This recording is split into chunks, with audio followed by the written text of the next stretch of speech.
guys, it's me again, Ruowen Huang.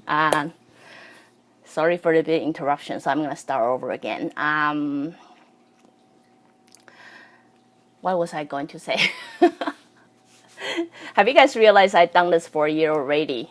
Anyway, let me refresh it. I've done this for 1 year. I was literally very impressed by myself just because I still remember last year, somewhere around this time, going live is actually a big deal for me. It was a big deal for me to step out of my comfort zone and able to, present myself or speak in front of camera. So 1 year passed. I'm happy I'm where I am right now. I'm more comfortable comfortable to be in front of camera and comfortable to share all kind of topic with you guys.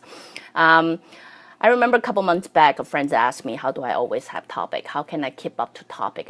How can I always have something to talk about? It's funny thing is, because this journey has been quite a long time for me. But as many of you follow me know, I the longest time comfortable living in my own black hole, right? I'm happy to live in my own universe, not to share anything with anybody, and then try to figure out things by myself. So really, because it's such a long journey, so I can always go back and talk about anything because I encounter a lot of things. But on top of that, not to mention, I also live my life. If I'm focusing on living my life, you should know, if you live your life every day, you will have confrontation with people. You talk to people. That will instant happen. The story you hear, right? Not to mention, I am a mom raising kids, and kids turn into a teenager. You get all kind of things that you're dealing with every day. For me, everything can be a topic because everything is, people's day-to-day life, is something that we can reflect ourselves upon or something we can work on. So anyway, if you're curious of why I always have topic, I always have topic. And then I'm not a person, people ask me, do I always write up story before I talk? Some people do that well. In the other hand, I mentioned it before, I sucks at this. If I prepare, I get very nervous, so I would tend to forget. It's like you will see earlier, I try to remember what I say and then I try to say it, so it would become very uncomfortable for me. So for me, the talk wise is always very spontaneous. Spontaneous is, as I say, 5 minutes before the broadcast, I think about the topic I want to talk about, then I just wing it, not just making it up, but pretty much I would start recalling what it was like, what I have gone through, what kind of case I'm dealing with, and then allow whatever happened to my head, then I can share with you guys. So, luckily, many of you haven't abandoned me yet, haven't given up on me yet, and still, keep following me. So, since it worked for me, I think I just most likely work this way. That's why a lot of time when you realize I'm in the free chat live broadcast, it's the same way. If you ask me a question, I will answer you right at the spot because that's just who I am. I work better that way. So anyway, a lot of, random chatting. But this morning I was struggling. There's so many topics I want to talk about, but I have so little time. But I'm going to try to squeeze, everything in. But since this week we already talked about mental disease, I thought I might well talk about autism because I encounter throughout the time, I encounter quite a few, actually way more than schizophrenia client, right? So I thought I can talk about it with you. So before I start, let me introduce myself. My name is Ruowen Huang. I'm an author, spirit coach, and also a psychic. Today I want to talk about autism. It's a topic I want to talk about long ago, but then things happen. If you recall my live broadcast, I talk about phobia. Phobias is usually from somewhere in your past life, you encounter something that caused instant death or traumatize you that caused death. Therefore, when you come to this life, you tend to have fear or fright towards something like you simply have no collective memory of. You will usually see the sign not only on human, it will happen on the animal too. Let's say, for example, my two dogs have various phobia. My one dog has super very, very frightened of any fireworks sound. I know many of the dog might have that, but my dog is extremely scared. It doesn't matter what you use, drug, anything, it doesn't work. It's really scared. And when he hear the firecracker sound, he would right away turn into a super dog, like he would break through any gate. He would jump so high that you don't usually, he can't usually do it, you know what I mean? And then the other dog is afraid of anything that stimulate a jail cell. Like, she is very uncomfortable to be in environment like that. So those kind of things are usually collected from their previous life. It's not like they have any memory in this life, but in the previous life, they've been dealing with, traumatic death. Let me put it this way. So therefore, it become a phobia. Now you would think, if you ever create a traumatic death, it will create phobia. Very likely, it will create the autism too, right? Through my years of consultation, I've been encounter quite a few autism kids. Why accessing their own data and try to figure out why do they have autism, like why of that. I find a consistent patterning. It's after maybe 10 cases, I start to realize the similarity of them. Like, why are they doing this, right? Because their pattern is usually unexplainable. But what I do realize is the autism kids, they usually have a memory that is very prolonged memory of their being abused, struggle, or they're dealing with certain event that may or may not cause their death. Very often not. Like, let's say, give you an example. I encounter clients that is afraid to talk. So always, put herself in a corner, like, rung up like a bull, but sit by the corner and refuse to talk to people, right? While accessing her database, try to understand the patterning, what it is that scare her, what it is. I noticed that in her past life, she had this very strong memory. She was locked in a dungeon cell for a really long time. The reason that caused it is during the time of that time she been jail, she was somewhat at that time called activist. She speak up for herself in the time that she shouldn't speak up for herself. So therefore, she was locked in the cell for a long time, and then wetness or bugs eating her skin and all that.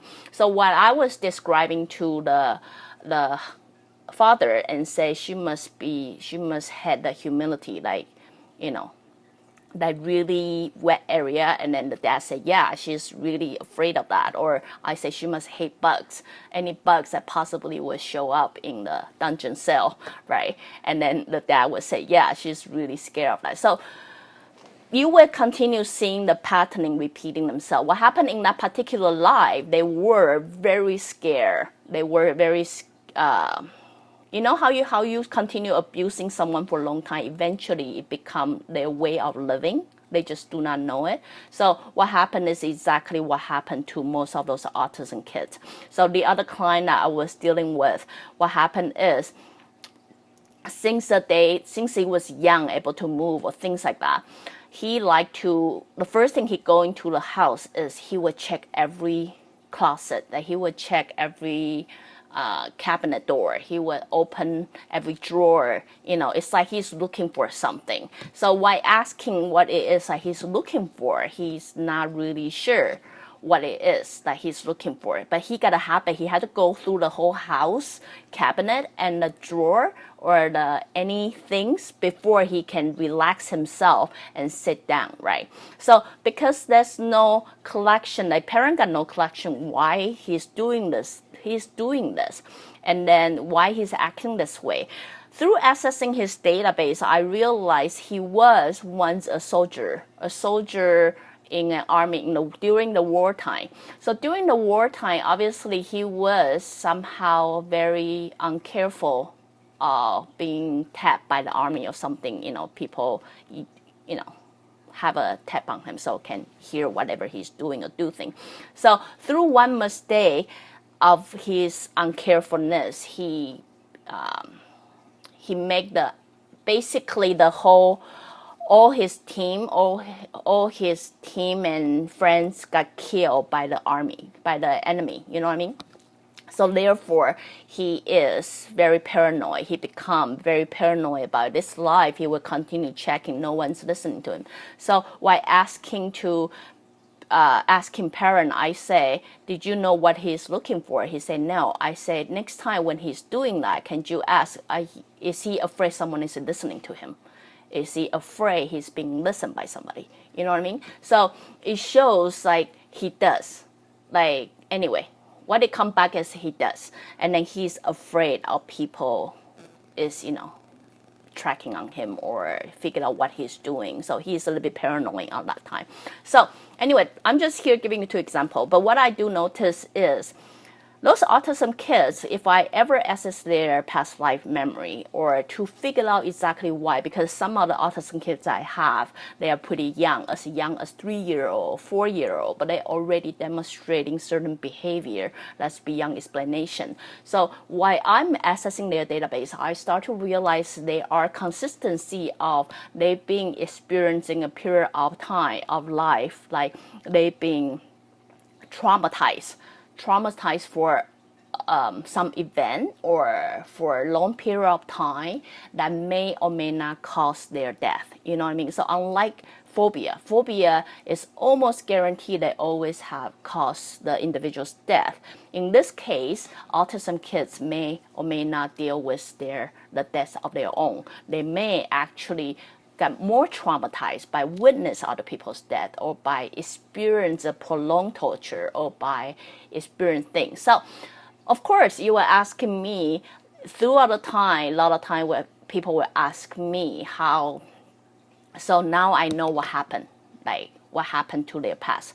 A lot of time people don't know exactly what happened because I always suggest you don't have to come to a psychic to figure out what happened to their past life. If you don't want to come to a psychic, this is a clue I will give it to you. Write down their odd behavior. So you will treat then you can almost write up a story. Like I give you an example, like this kids who will come in and open the door, and then you will ask, what is it that you're looking for? If you couldn't get the answer, you can say what it is that you are scared of, because their action usually is demonstrating some kind of fear, a fear of something they may or may not explain. Sometimes they may be able to talk to you about, say, someone is watching, someone is listening. They doesn't understand what it is, but then you're able to write it down, right? Why are they scared to talk? They are afraid to go. What it is that you are scared of? What do you think will happen to you if you speak up? You know what I mean? So those are the kind of things that at this point, family or friends, you will act more like a therapist instead of family or friends. You know what I mean? Because what you try to do is try to understand that story that is behind their scare, what it is that they continue demonstrating this behavior for. There must be something they encountered before without your knowledge of it. That's why they continue trying to protect themselves by demonstrating the same behavior. So sure enough, a lot of people will ask me, so even if I know what happened, what should I deal with it, right? What should I do? If you listen carefully, I'm sad to say most of us have a very scared soul living inside us because we probably fail so many in life. We probably make so many mistakes to a point that we're afraid to make this mistake again, or we're afraid to live our life because we continue there. So based on different scare of our soul, we then demonstrated very different behavior in this life that is being labeled of different disease. Yesterday I talked about schizophrenia and the multiple personality. That based on the people who is very scared, they have a very scared soul, basically don't believe they can do it. That's why they call upon their memory, or they call upon the spirit that's next to them to be them. You know what I mean? So same case as autism kids, right? They too have a very scare. They have a scare soul within them, but they, unlike schizophrenia or multiple personality. It's somewhere, somehow, deep down, they believe they can do it, but they just don't know how. So if you do not know how to handle it, really, I always say, the reason you have those people in your life is not just lesson for themselves, it's lesson for you too. I notice it requires a lot of patience, a lot of, patience, love, patience, or gentleness, or whatever you call it, from you to when you are dealing with people like that. So when you are dealing with these people like that, seriously, just imagine, if you imagine you just adopt a kid, adopt a dog. You know what? You adopt a dog or foster kids or put yourself in situation. I don't care how old your kids is. Your kids can be 2-year-old, 3-year-old, or 4-year-old, and your logic continue telling me it doesn't make sense. You've never been traumatized. I don't understand why you would behave like this. Now, I really suggesting to you is try, things always doesn't work. Try my way for a little bit. Let go of that thinking. Assuming your kids live more than just 2 years of life, 3 years of life. Maybe it is a really old soul, but this soul is being so broken because it's being abused, traumatized, or being hurt, or any other way. Now you have to figure out source, how to cure them. So we all know when we go to SPCA and adopt a dog, adopt a kids, right? They come with a background list. Sometimes they don't. Right? Sometimes they're just saying, oh, it's being badly abused, but you really got no idea how it's abused. It's not until you bring it home, you realize, oh, this dog is very afraid if you touch his butt. It's very afraid if you touch his head. It's very afraid if you walk by certain thing. It's by collecting memory, you start to be very gentle with the dog. You will say, it's okay, right? Very often you say, it's okay. You don't purposely avoid things for say. You don't say, this dog is afraid of people, so you just decide don't ever introduce people to them. No. What do? You say, see, it's okay. We are harmless. See, it's good. You are safe. That's pretty much the same thing that you would do to autism kids, because what you try to do is you try to talk deep down into their soul, not their conscious, but deep down into their soul, to let whatever person that's in them that's so scared that still control their outside behavior, right? So what do you continue do is you continue to give reassurance to say, you know what, you are safe with me. You are safe. And then you introduce them to other people, say, see, it is a safe world. You're no longer living that world. You no longer, have to do this, right? It takes a lot of patience. As I say, you can only come see me once for a very long time. I don't live with them. The best person to help them is you, the person who, live with them. So demonstrating a lot of patience, really so far, I will always see evidence and luckily good feedback to those parents who are willing to give it a try, to try my theory and give it a try, to assume, to start write down their behavior, to try to understand what kind of world they're living in, and then try to treat them like they were either foster kids. They come from a very, bad background, and you try to figure out what a background is, or assuming they are abused dog before, now you try to figure out what a background is, and you try to handle them that way. So with a lot of love and a lot of patience, eventually you will see come back together. It's almost the same way as if you want to bring back a schizophrenia patient back, what you try to do is you try to build that confidence in them, build that trust in them, to let them know it's okay. It's okay. You are living in a safe world now. It's okay, right? To the continuous reassurance them that you will start to see a little bit improve. But as I say, sad stories, it does take time. It does take time. And then it usually, trust me, it's not less than just one way, it's both way. While you doing this, I often see parents gain something from it as well. So anyway, just my little bit insight to share with you based on my own observation and study, and then client study, case study throughout the year. Again, I only speak for myself. I don't speak for all psychic. What I say may or may not be true based on what you believe, but it's just a little bit different personal insight to share with you all if you happen to have those people around you. And I believe many of you will have some people like this around you. How I know is because I have quite a few clients on that. So it's way more than schizophrenia, multiple personality. So if you are interested and then you couldn't find solution for that, try this and then see if that would help. So again, if you like what I'm doing, you can always join me live on Facebook or go to subscribe my YouTube channel or my website at ruowen.com. Till then, I'll see you guys next time. Bye.